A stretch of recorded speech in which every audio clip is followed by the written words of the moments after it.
Hello, my friends. I welcome you to another episode of Other Talks. And today is another Saturday, so I bring you another story. And this time, Neha Shukla is joining us. She is a 16-year-old teen scientist and inventor. She is also a STEM promoter, author, and change maker.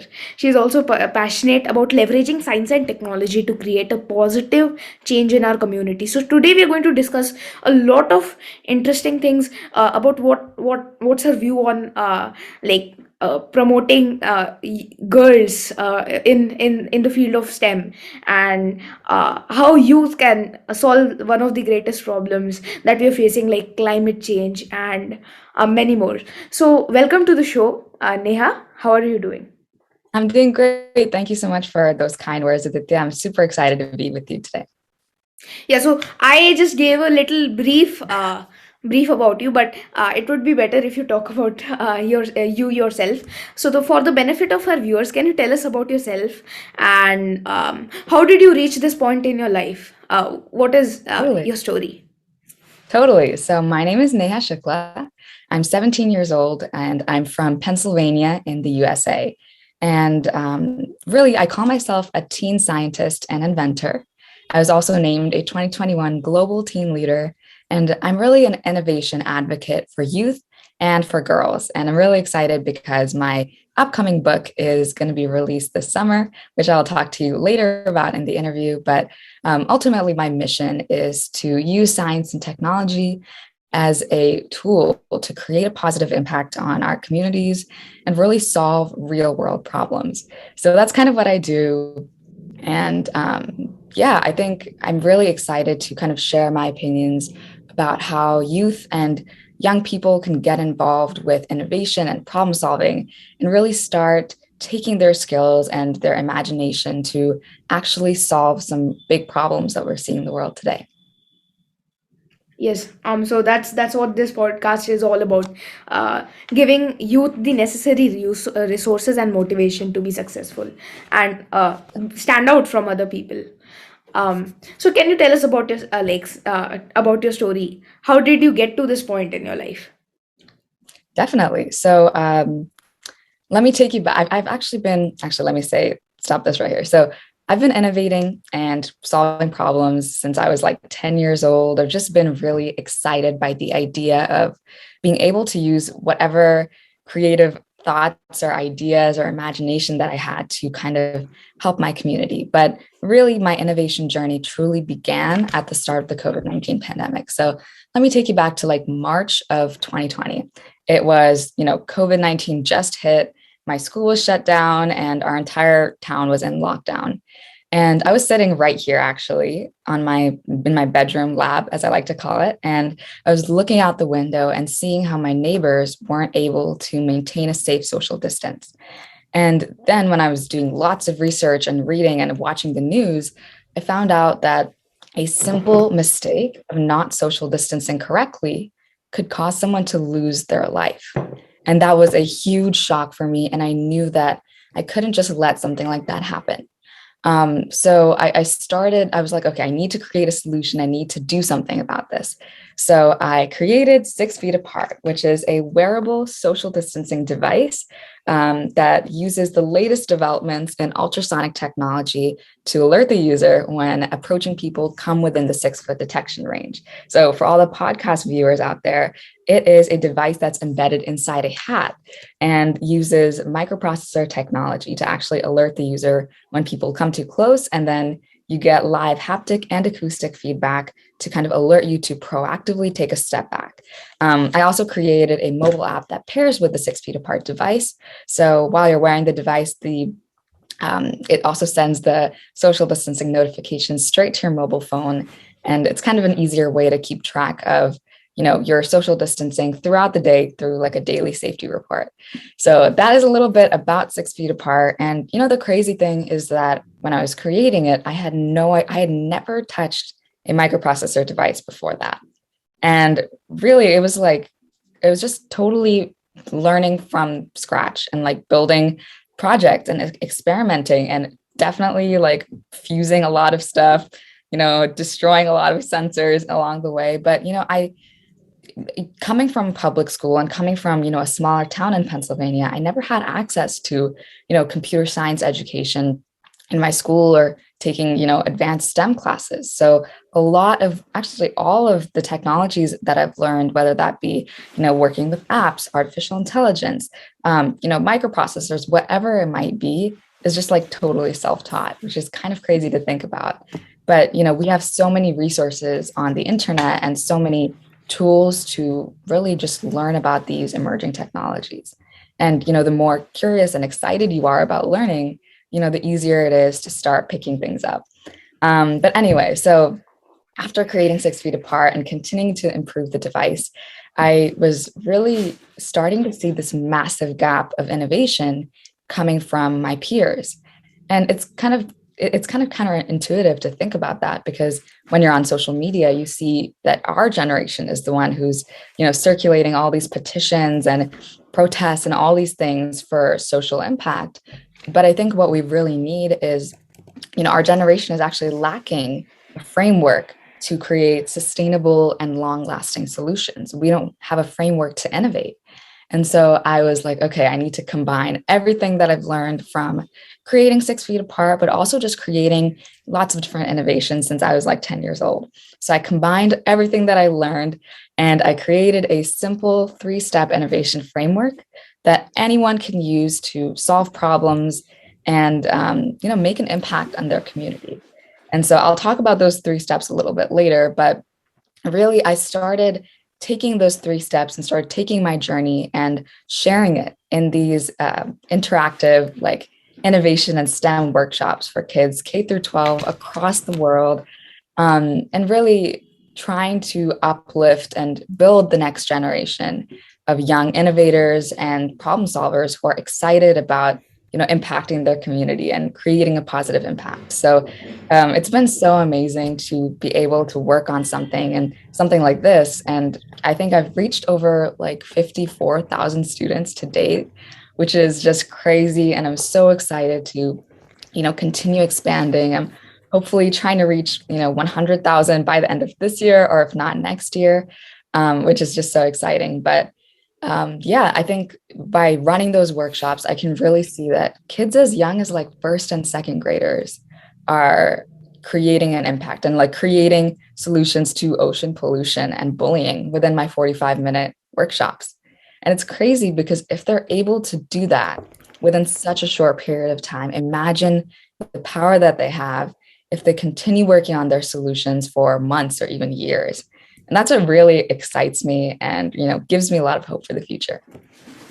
Yes, so I think this is a great initiative you have taken, like spreading your knowledge to all of the other children around the world, uh, and that's what I'm trying to do basically through my podcast That's as well. And this is a thing that we need to spread as much as we can, because we are the people that we have done something, and we have to make sure that other children and other youth around our age can also get the motivation to do something. And that was really interesting. Your story was really interesting.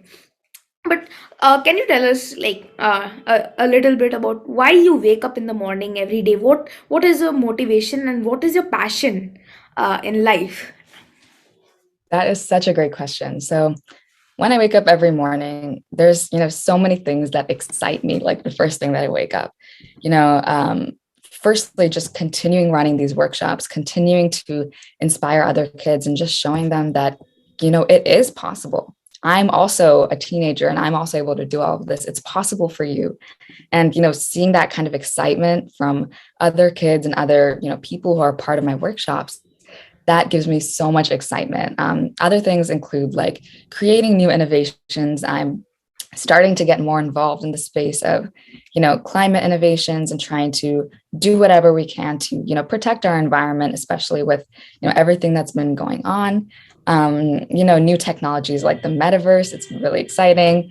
But then also just, continuing to move forward with, my projects, with my book, with outreach and with partnerships with companies. So there's so many things that really excite me. And ultimately, just they all, flow through the same vein of innovation and global outreach. Like I just love solving problems myself, and then also recruiting more young people to get involved with innovation and problem solving and technology, because we have so much, curiosity and so much excitement. And really, I think that young people are such a powerhouse when it comes to solving problems. And I just want to do whatever I can to kind of harness that and bring more young people into the picture.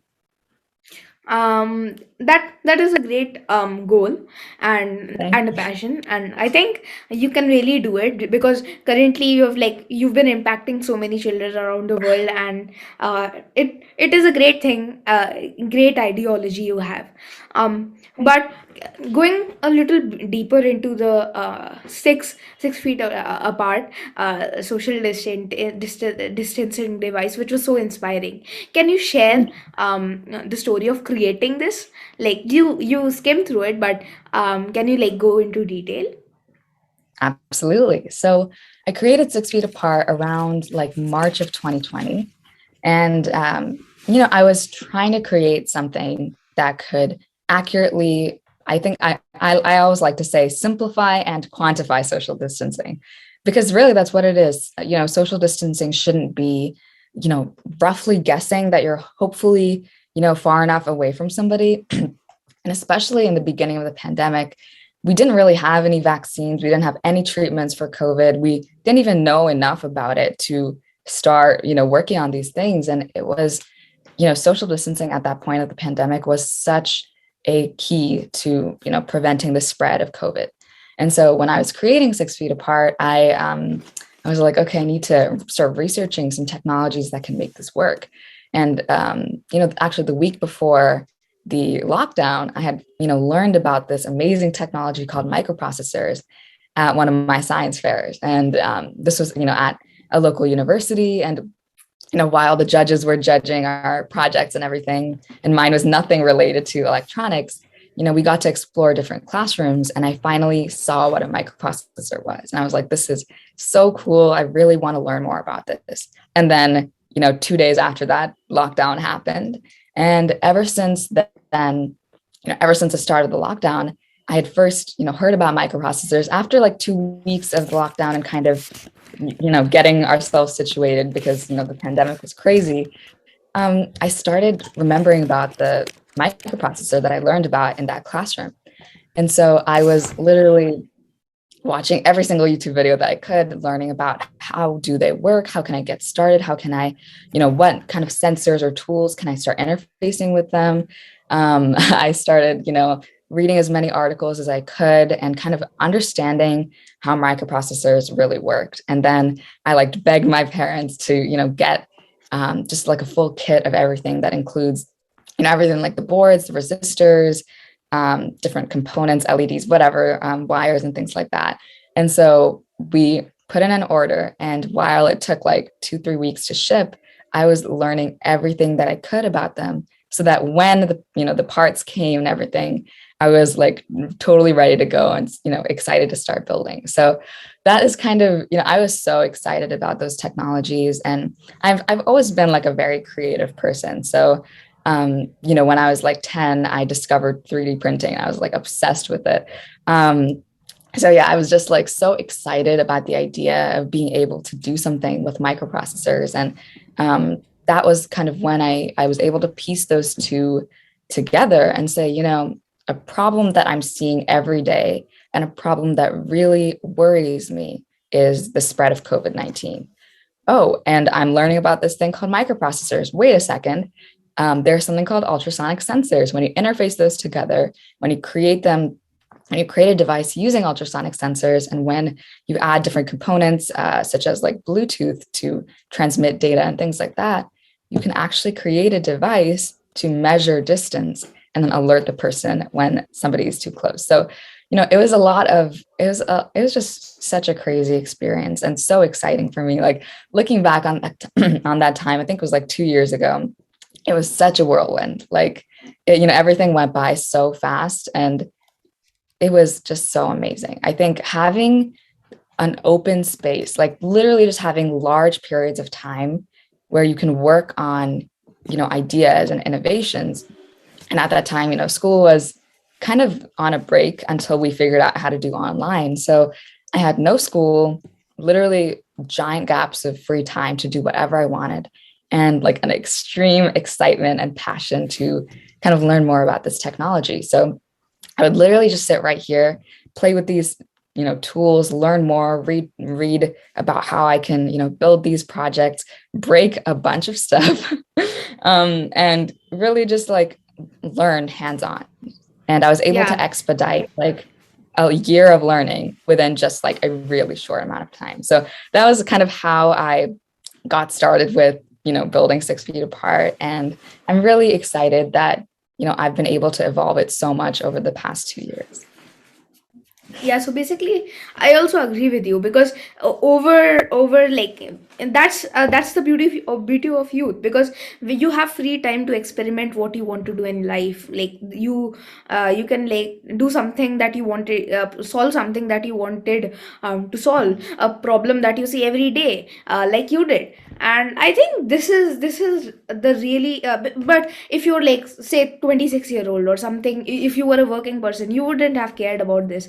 But when you're free as a child, you can experiment and you can grow, and you can learn and grow off all of these experiences. So I think COVID was a really interesting time period for a lot of children around the world, because it opened Mhm. up children from the basic convention of going to school, coming from school, giving exams and all. It gave times to for children to experiment and grow on their own. So it is really interesting to know your story. Thank you so much. Yeah. So of course we've talked about 6 feet apart, but one more thing that you're very excited about, as you've mentioned couple of time, like now, you have been running a global innovation and STEM workshops from children across the world. Could you share the story of how you've been empowering students, and how you began your interest in STEM and helping out children all across the world? Totally. So I think it all really started again, like everything kind of just started closer to the start of the COVID-19 pandemic. So while I was creating 6 Feet Apart and also researching about COVID, writing, papers and things like that, I was working with local organizations like the World Affairs Council in my town or whatever. And, I started by giving those sessions to, local kids and kids in my school. And then I was like, oh, this is a good idea. Like I can really start, impacting other kids. And when I started doing my workshops, I was so surprised because even young kids were so excited about innovation. And, being able to partner with lots of different companies, being able to do larger conferences where I can also reach, adults and leaders and companies where they have an even bigger reach than I do, that has been so, so amazing. And yeah, like there have been so many companies that have supported me like along the way. And I think the biggest thing for, doing successful outreach is partnering with companies, because while you have your, content and you have the workshops and you know exactly what to say and do and have the interactive activities for the kids, the big thing is that, finding an audience and getting that reach can sometimes be hard. So the more that you partner with organizations and use the, audience that they already have, like schools or libraries and things like that, that is really, where I started to kind of thrive and be able to reach more and more kids. And that's been so exciting for me. And I think, the ideas and the excitement of those little kids is so, it gives you so much joy. And like whenever I'm struggling with something, or whenever I'm, really tired and I'm like, oh, I don't know if I, is my work even useful or impactful? I'm like, no, it is, because I remember, what those kids have said to me. And many of them, are still like connected with me on LinkedIn or message me sometimes. And it's so amazing to like hear kids saying, oh my gosh, you've completely changed the path that I was going on. I wasn't sure what I wanted to do with my future, but now like with your workshops and with what you've, taught me, I'm starting to get into innovation. I won this competition. I'm doing this, I'm doing that. It's like so, so amazing to see. And I always love, reconnecting with students that I've talked to for like after such a long time, and still like mentoring them and giving them advice and things like that. So it's really been such an amazing journey. And I think when you empower students, you suddenly have this like massive, almost like army of young people who are coming together and who really can, even in the future too, you can imagine that these kids could work together and solve problems or create companies together. And it's so amazing to know that you are able to, uplift these kids and give them resources that they never had before. So I think, that's really what gets me very excited. Yeah. And that's kind of a little bit of my journey with running those workshops. I think that's really interesting, and um, impacting children and doing that. I think that's a pretty great thing you have done. But Thank you. I also when we see problems like climate change, lack of education, poverty, and hunger in the world, and there are many problems. These are like one of the main problems. Do you think this generation of youth has the ability to solve these problems? Because problem solving is like one of the most important skills, as mentioned out by World Economic Forum. So Yeah. how can like youth solve one of these greatest like plethora of problems that the world is currently facing? That is such a good question. And I think that youth have such a, youth are such a powerhouse in terms of problem solving and in terms of, impacting their communities. And when we think about big problems like climate change, poverty, hunger, like these are massive problems. And it can be really scary to start thinking about, oh my gosh, how am I, one person, going to solve this entire thing? And so whenever it comes to problem solving, I always like to think, it's not about, like I am going to solve the entire, issue. It's all about breaking down the problem into, smaller solvable chunks. And when I think about problem solving, I like to use this framework, which I talk about in my book, which is called Innovation for Everyone, solving real world problems with STEM. And I'll mention that at the end of this interview. But really, in my book, I talk about how you can use root cause analysis and first principles thinking, which means first principle thinking is pretty much a principle used by like old, ancient philosophers and everything. But essentially the what it means is that you ask yourself why over and over and over again until you can't ask why anymore. You've kind of found the smallest, truth that you can find. So pretty much if you're asking yourself, if you want to solve an issue like poverty, you might ask yourself, why is it happening? Oh, well, it's because these specific group of people are not able to get jobs. Okay, why? Because they don't have education. Okay, why? Because their families are working and their jobs don't pay enough, and thus their kids aren't able to get education. Okay, why? And then you keep asking these questions until you go deeper and deeper and deeper and finally find the root cause. What is causing this issue? And there will be lots of root causes, because if you think about it kind of like a hierarchy, it kind of breaks down the problem. And so there's going to be lots of root causes, and those will be smaller and easier for you to solve. So you can take one of those root causes and say, okay, you know what? I'm going to help kids who are in situations of poverty get an education and get employable skills so that they can get a job and then lift their family out of poverty. And so, you kind of can see how by using this framework, you can really tackle any problem, even for climate change. I always like to say climate change isn't a problem in itself, it's an outcome. It's an outcome of so many other issues. And if we start tackling those other issues individually instead of saying, how do we reduce climate change? How do we reduce, you know, greenhouse gases that are coming into the air? How do we reduce pollution in the air and the land and the sea? How do we reduce, wastage of food resources? And how do we reduce, plastics that are being burned or, incinerated or whatever?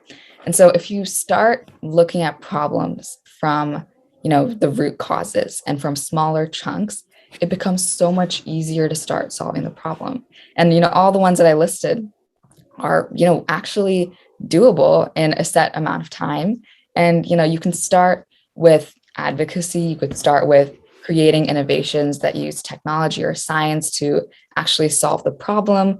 you can write to your, local government representatives, mayors, whatever that might be, advocating for this issue. There are so many ways that you can get involved. And really, I like to think that innovation is not just with science and technology. Innovation is doing whatever you can with really whatever skills that you have to try and solve a problem. And you can be innovative in the way that you reach out. You can be innovative in the way that you advocate and have and use activism as a way of innovatively trying to solve the problem. So I think kids with whatever skill set and with whatever passions that they have can really start getting involved with these problems if they just look at the root causes and try to start tackling it from there.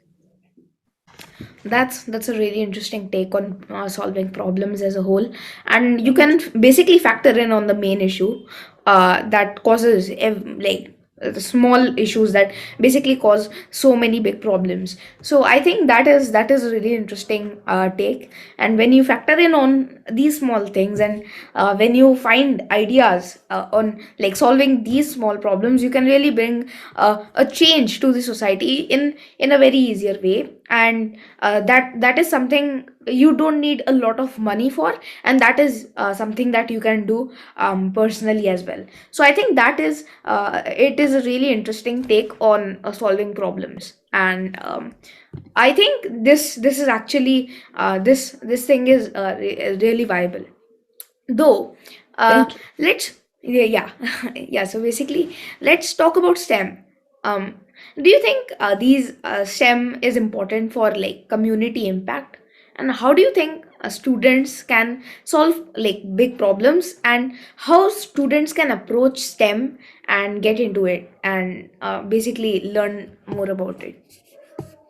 Definitely. So, for anybody who's listening and doesn't really know what STEM is short for science, technology, engineering, and math. And essentially, a lot of kids get involved in STEM and are doing science fairs or math clubs or whatever that might be.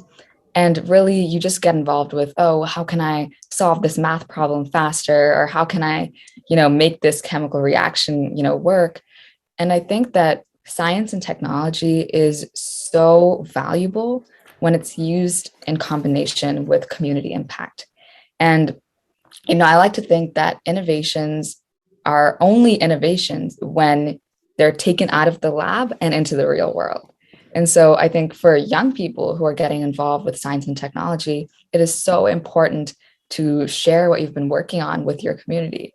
And I'm just going to tell you, your community is going to be so excited to support you and so excited to see what you've come up with and, do whatever they can to say, our local, like from our local town, this kid has made such an amazing device, such an amazing app, or whatever that might be, and say, let's share this with our local government. Let's share this with, the local newspaper. They can share your work, and maybe you'll find somebody like a scientist or an app developer or somebody else who can help you take your innovation out into the real world.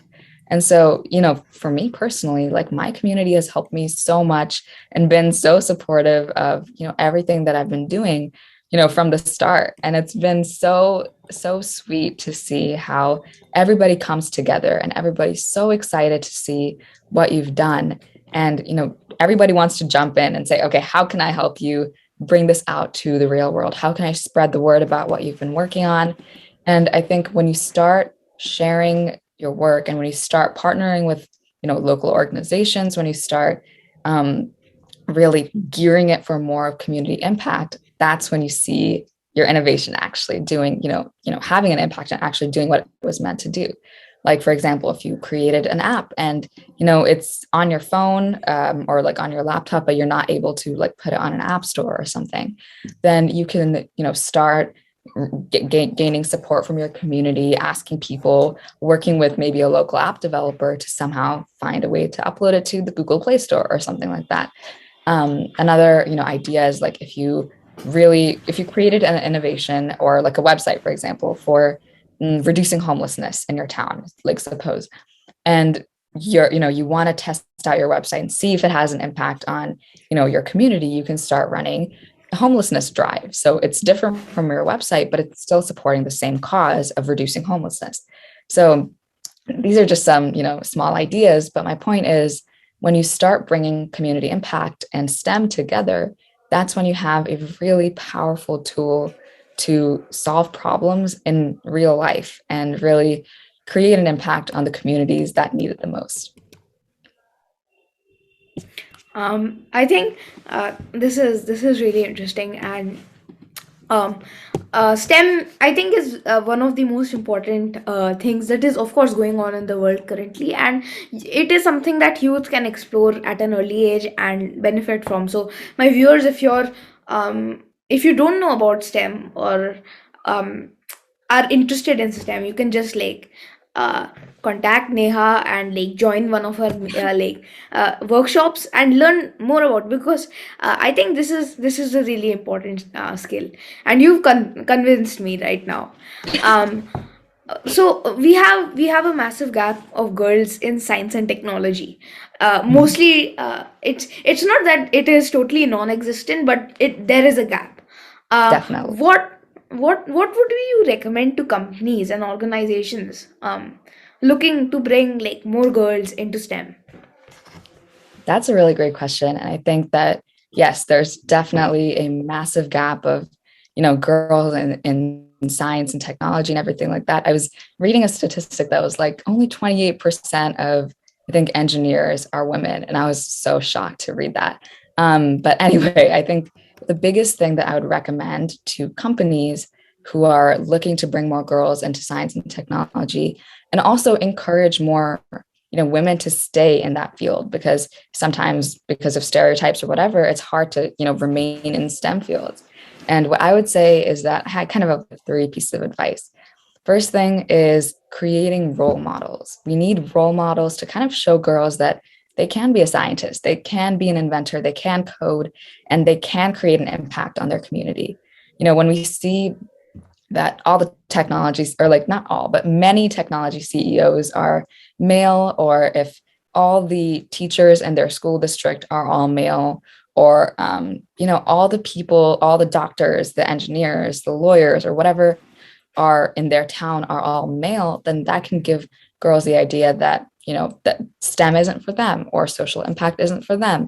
And really creating positive role models, especially for girls, and then also just for young people in general, is so important to show girls that they can do it. The second big thing is mentorship. And I think that companies have, such a unique ability to start providing both young girls as well as women who are, earlier in their career, mentorship and corporate support and internships and sponsorships, or whatever that might be for the specific company, but really doing whatever they can to support young girls. And that could be, piloting a mentorship program and, running 25 girls through the program where they get matched with an employee with the company, and they can, be matched together for 3 months, and they work on developing that girl's skills in STEM and innovation and public speaking.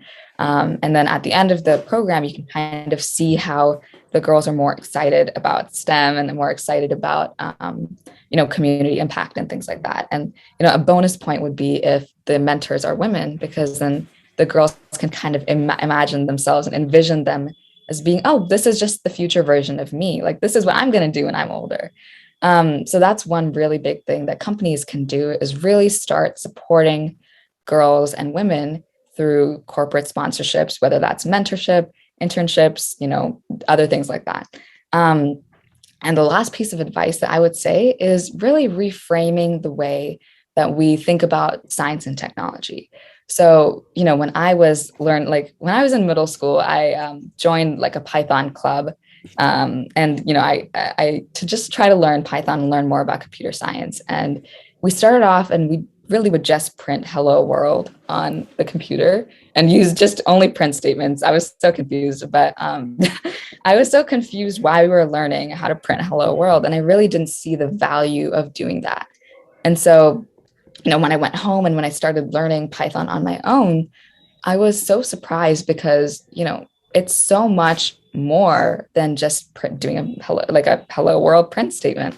And so I think reframing the way that we teach technology to girls, we know that girls have so much empathy and so much compassion for other people. So if we, reframe science and technology in the light of community impact and say, Python isn't just a tool where you can say hello world or, say hello to your friend or whatever. Python is a tool that you can program artificial intelligence algorithms.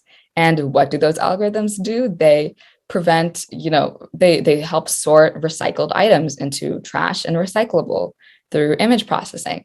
Or, Python or other programming languages can be used to create apps to prevent, kids from getting lost in their city. Or, you can create a device to, slow the spread of COVID-19, like how I did. Or, there's so many uses for technology in the real world. And so I think when you start teaching girls that technology isn't just a tool that's, cool by itself, it's a tool that we can use in the real world to solve real problems, that's when we'll get a lot more engagement from girls. And, I was really lucky, I think this past International Day of Girls in STEM, I think that was February 11th, a couple of days ago. And I was really, grateful to be part of a campaign with Harper's Bazaar and Olay. It's called the hashtag Face the STEM Gap campaign. And I was so excited to be, to go to their Brooklyn studios and film this really amazing campaign. You should definitely check it out. But yeah, me and three other girls, high school and college students were able to share our experiences in STEM and, really show companies as well as just the general public that girls do belong in science and technology. So definitely check out the campaign. It's really exciting. But yeah, I think when we all come together, we can really bring more girls into technology using those three kind of ideas that I gave. I think girls are there's no difference between girls and boys in Yeah. intellectual capacity, and girls are in fact more capable than boys in certain areas. I think that the issue that we're facing is, of course, in one of the major things is in the attitude, and this is not only for girls, this is also for like all the youth. They think that why do we like do work in our childhood, we should play, and we should ignore all of this and like watch TV and all, or go out with friends and like just waste our time in the mall, or not waste our time but at least spend our time doing something that does not compound for you.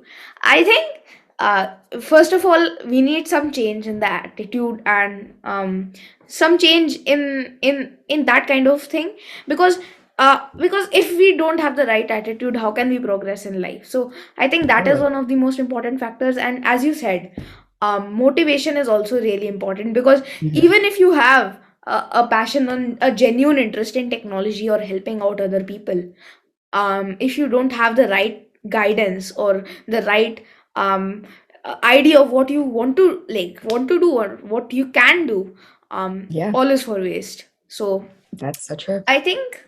I think these two things are the most untapped places in STEM and in youth development in general. Definitely. Though moving on, uh, can you tell us about, because you've done so many interesting things. Can you tell us about your future plan? Uh, and you also mentioned a book. Can you tell us about it like further? Definitely. So let me just answer the first question. So my future plans, I'm currently in 11th grade in high school. So I still have one more year of high school until I graduate. But, in my near future, I'll be, doing college applications and all of that, which is really exciting. I really hope to kind of move to Boston for my college plans. I love the city and it's such a, beautiful place, also such a great place for innovation and technology to really come together. So I'm really hoping to attend a university there. Harvard and MIT are like my really, like, I'm keeping my eye on them. I really love them. But, in terms of even more future than that, I think what I want to do is expand my innovation workshops and my outreach and kind of make it so that I can impact more kids, as well as just share what I've been working on kind of as an innovation curriculum. So partnering with a couple of organizations, I've already kind of started those partnerships, but I really hope to continue working with different organizations to kind of get the word out and make kids exactly what you were saying earlier about kind of changing the attitude and saying, you know what, I'm a kid and yes, I could go to the mall and yes, I could play with my friends. And yeah, I will do both of those things, but I'm also going to take my excitement about science and technology, or the pain that I feel for somebody else's problem in my community, or whatever talents or skills that I have to channel it towards innovation and problem solving. So kind of changing the attitude about that a little bit. I'm also really excited to start working with new technologies and tools, and start creating new innovations.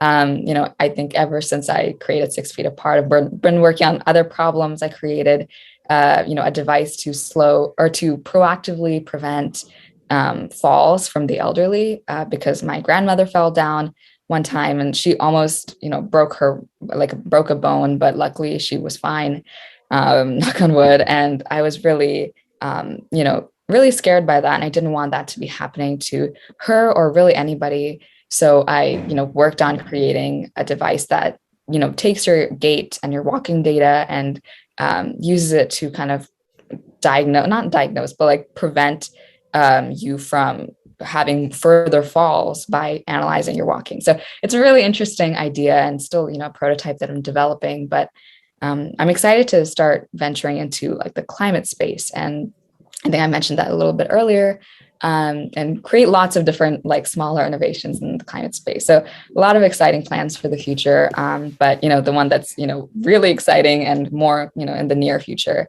is my book. So I've been working on my book for I think over a year now.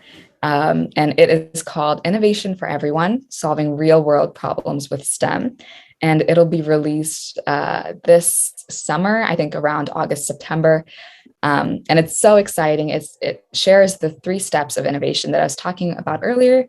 And it's kind of like a step-by-step guide on how to get started with innovation, problem solving, community impact, sharing your innovation, everything. And the book is really for students K through 12, as well as parents, educators, organizations, really anybody who has a young innovator in their life who they want to support. And no, I'm so excited for it. It's very interactive. It has lots of worksheets, interviews with experts, a lot of useful information for kids to, pick up the book and just get started that day itself. And so I'm really, really excited about it. The pre-order opens in early March. So keep your eyes, or actually end of March. So keep your eyes peeled for that. And you can follow my updates on like LinkedIn and my personal website to kind of stay up to date with that. But I'm really excited about this book. I think that it'll be such a key part of my outreach, and so many kids, I can't really reach every single kid in the whole world with my workshops, but I really hope that my book can be something that kids around the world can read and look to for both like inspiration and motivation, but also tangible, solid steps on how to start achieving their goals. Because a lot of what's written about innovation, or a lot of what's already out there about science and technology or problem solving, is for adults or PhD students. And sometimes we need something that's easier for kids to understand and more relatable and more fun, because innovation ultimately should be such a fun process. So I'm really excited about releasing that book. That's really interesting. How's writing a book, how's that experience been for you? Because I've also wanted to write a book like for a long time, but I don't really have that much of an experience. So I've been thinking when I'm around your age or in 11th, I'll start writing a book. But what's your experience on writing and all of that throughout the past 1 year? Yeah, it's been such a fun and crazy experience. It definitely takes a lot of time and a lot of research and a lot of like sitting down and putting a lot of hours in. I have to say that. But I have such an amazing team of people who are supporting me, editors, and people who are my other friends who are writing books themselves. And it's really great to kind of have support from other people. But also I think writing a book is also a lot of reflection about your own self. And if your book shares your personal story, which mine definitely does, and kind of try to weave it in, because I want to share a little bit of what I've learned as well. It is a lot of reflection, and I think that's what makes it such a great process. So I would definitely recommend it. It's a lot of work, though, I got to say that, but it's just been such an amazing experience. And everything that I'm doing in terms of designing this book, in terms of creating the worksheets, in terms of, you know, of writing it to fit the age range of kids has been so fun, because I'm able to kind of reframe the content that I've been, you know, talking about in terms of innovation. And if I've been sharing, you know, my ideas with companies or like top leaders, I can kind of take the content and what I've been kind of talking about and bring it down to a kid's level. And that's been so fun. And really, it's just been so fun to write this whole thing. I think even the worksheets, the interviews, talking to people, and just ultimately writing it, it's just been such a fun experience. I think writing a book will is a really interesting thing, and when your book comes out, looking forward to it, because I don't know about STEM a lot myself. I've not done a lot of research into this field, so maybe I'll try your book. But Definitely. yeah, so of course, my viewers, you also stay tuned. I'll mention Neha's LinkedIn profile in the description below. You just check it out, and Awesome. um, you can learn a lot from like just visiting her profile once in a while. But like, what is your advice for the youth, that is students or youth currently listening to this episode now, and who want to make an impact on community and get like involved in problem solving, and do something like from do their part in if they want to do their part in the world, what will your advice be to them?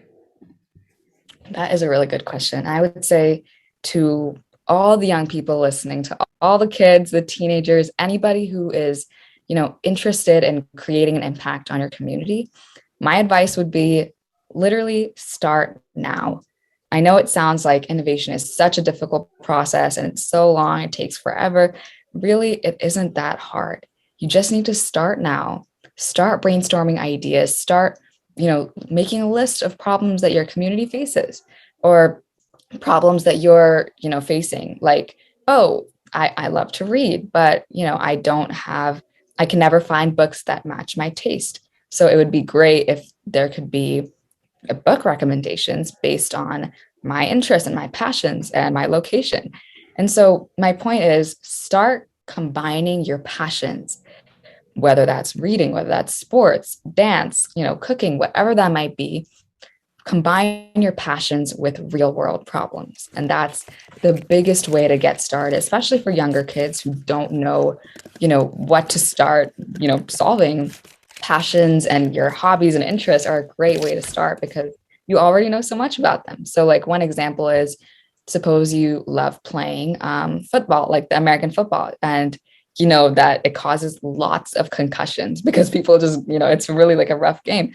So if you combine the passion of football with the problem of people getting concussions, you can create an innovation like you know, a shockproof helmet for football players. And, you know, that is something that you could create. Or, you know, if you love ballet dance, but a problem is that, you know, people often, you know, get hurt and the shoes aren't comfortable, maybe you're going to create new ballet shoes that are more comfortable for, you know, dancers. So there's so many ways that you can combine what you're interested in with real world problems, and just get started today. I will just tell you that companies and young and you know, leaders, and even like me, I'm here to support you.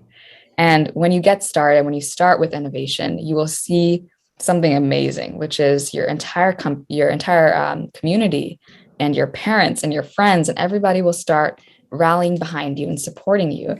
And it will be so amazing. So my advice is start now and combine your passions with real world problems. That is a great piece of advice, and I think if you can, like, if you combine your passion with solving problems, you can of course make a huge impact in the world, and if it brings happiness to you, it's a plus. But um of course, where can if like by now, my viewers, I hope you're enjoying the interview, and I hope you have learned a lot. But ma'am, where can like our viewers follow your work and reach out to you? can is there any like social media or anywhere besides LinkedIn that our people can like follow, like our community can follow you? Definitely. So you can reach out at my personal website, which is www.neha-shukla.com. As well as my LinkedIn, which you mentioned, is just at Neha Shukla. My Instagram is at the Neha Shukla.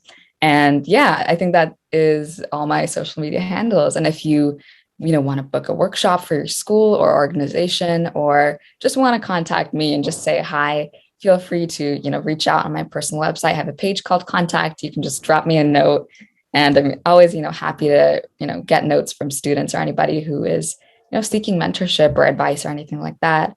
But yeah, that is where it'll be. And updates about my book will be on my LinkedIn as well as on my personal website, so you can keep an eye out for those. And just making it easier for our viewers, I'll just mention all of those handles you have mentioned in the description below, and you can Awesome. just go down and view her link, her handles. But ma'am, now going a little deep into the suggestions, can you suggest like a few books a youngster should read in 2022? That is a really good question. I feel like having good books to read and having, lots of different authors that you follow is such a good idea to, have motivation to continue what you're doing, as well as also change the way that you treat your own life and you treat your own success and growth and everything like that. So I have lots of really fun books, and luckily I have kind of some of them out here on my bookshelf. Not all of them. I read some digital books, but one of my favorite books is Atomic Habits. I'm kind of rereading it right now.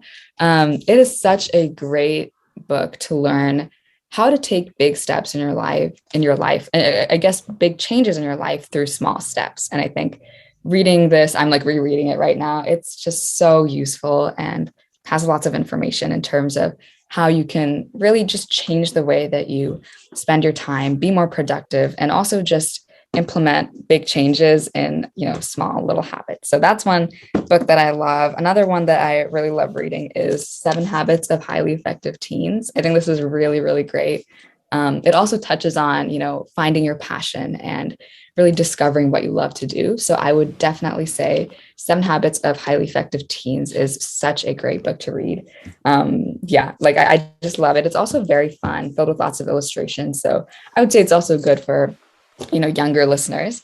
And then another book that I love to read is Grit by Angela Duckworth.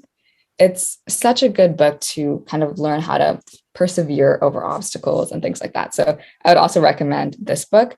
But yeah, I think, I mean, I just recommended a bunch of nonfiction, but yeah, I think that's what I really like to read, is ways that I can, improve the way that I see the world, the ways that I can kind of spend my time better and be more happy and be more, like all those kind of, I guess what I love to read and learn from books is how to be more balanced as a person. And, that makes me really excited, because you want to, while, working on your innovations, or while working on school, or have, spending time with your friends and everything like that, or focusing on your health, you want to really have this just a balance of everything. And you don't want to be spending too much time on your work and then getting burnt out, or, spending too much time on, something else and then not feeling like you're, making progress in terms of your innovations or whatever you want to do in your life. So I like to read those books because they give you a really good reminder of how to stay balanced as a person, and also how to prioritize things that are really important in life.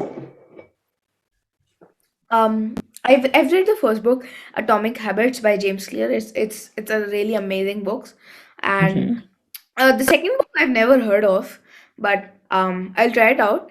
And third Yeah. book, I have it in my library, but I've been delaying it. It's in my reading list. So I think these are some really interesting books, and James Clear's Atomic Habits is a must read. Oh, definitely. And his blog is so good. So much useful information. Yeah. Yeah. And so you've done like so much stuff in your life up until now and at an early age, which is really exceptional. How like doing something at an early age, you must have some role models and inspirations. Can you tell us about them? That is a really good question. I think one of my biggest, like I have lots of role models in terms of like professionally, like the scientist Jennifer Doudna and her coworker in terms of creating CRISPR-Cas9. Like that is amazing.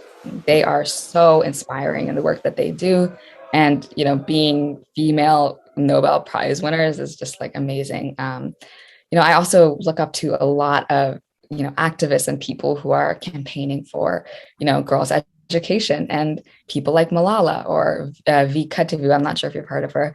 And there's just so many amazing role models, but I think one of the people who inspires me the most is actually my mom. Like it's amazing to see, but she's always like stood by my side in everything that I do, and just believed in me. I think that's the biggest thing that parents or teachers, educators, that's the biggest thing that anyone can do for a young person, is just believing in you. So she's always been by my side through everything, and yeah, I just love my mom. She's amazing, and she's definitely my biggest inspiration. Same for every child out there.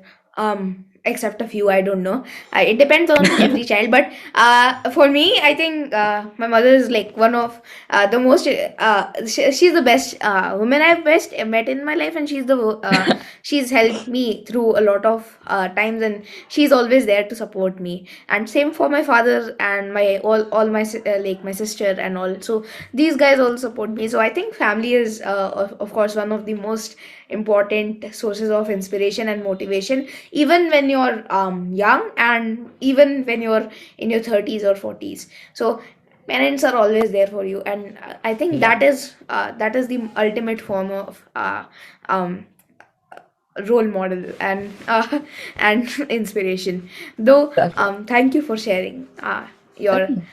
your role models. But moving on, two people whom you would like to see and learn from on this show, and code, you have to know them.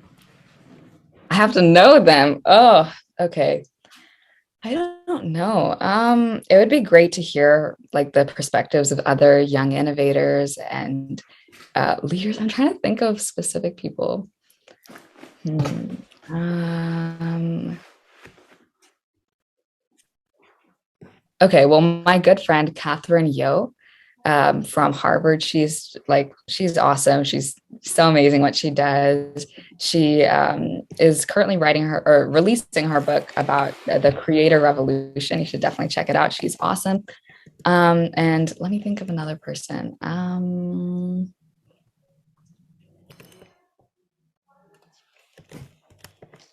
And Elif Kaya. She is one of my friends who is a global team leader. She's so awesome, a youth mental health advocate, actually. And yeah, she is just so amazing in the work that she does. Yeah, and she is a big advocate for, transparency around mental health, and she has her own podcast and everything. So yeah, definitely her. Oh, thank you.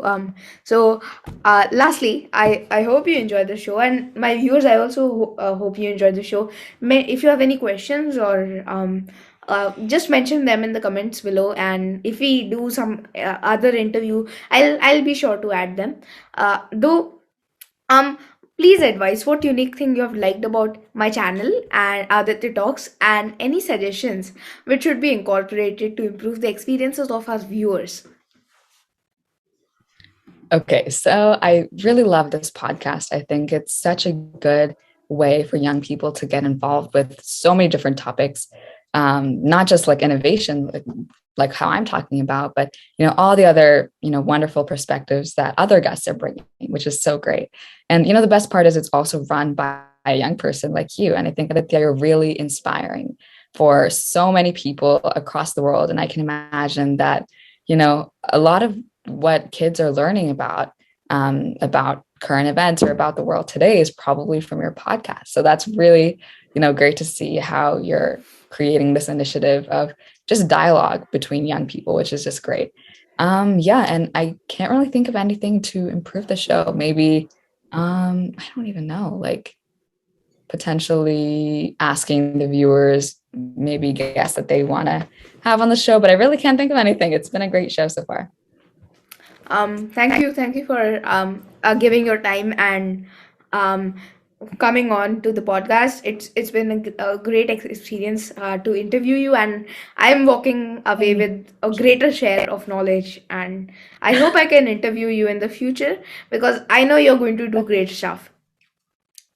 Thank you so much, Aditya. It's been such a fun experience chatting with you today and sharing my opinions and everything. So thank you so much. Bye bye.